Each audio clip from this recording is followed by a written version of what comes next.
स्वर्गरे चर्चा जे मर्त्य लोकरे हाहाकार चली कोरोना भूताणु भयरे सारा संसार भयभीत रक्षा कर बोले चित्कार करुछंती मनीष जाति। नारद मुनि प्रभु नारायण को अनुरोध कले मर्त्य आडु टिके बुली आसीबा पाई। पृथ्वी सारा बुली बुली शेषरे भारत और तापर ओडिशा रे पहुंचले नारायण और नारद। देखिले मंदिर मस्जिद चर्च सब बंद। लोके सब घरे बसी ठाकुर को डाकुछंती भୟରେ थरहर।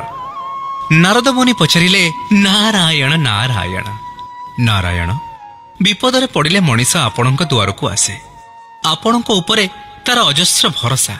हेले ए कौन आज मंदिर मस्जिद गिर्जा सबुठी ताला ए उग्र रूपधारी कोरोना आगे आपण कौन सतरे असहाय हो पड़िछंती प्रभु।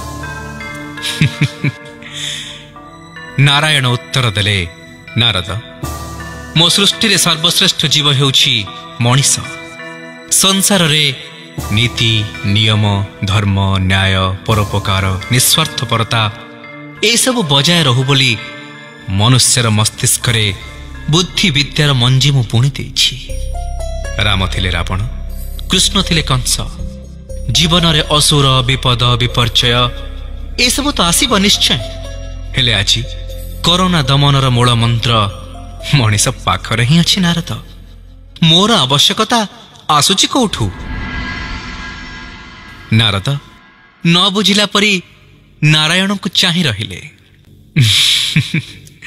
स्मित हसी नारायण कहिले निस्वार्थपर भाव स्वयं संयम दया परोपकार एवं अन्य प्रति आदर भाव निज भितरे थिबा एही सब प्रकृति और प्रवृत्तिर जदि मनुष्य उद्रेक कराए निज सह अन्यर हित पाई नीति नियम मानि चले निज जीवन शैली उपरे संयम रखे तेबे कोरोना भूताणु अवश्य हार मानिब।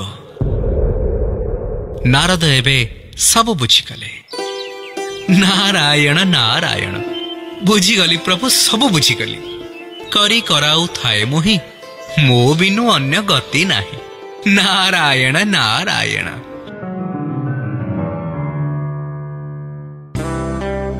कथाटिए विथ आरजे संग्राम।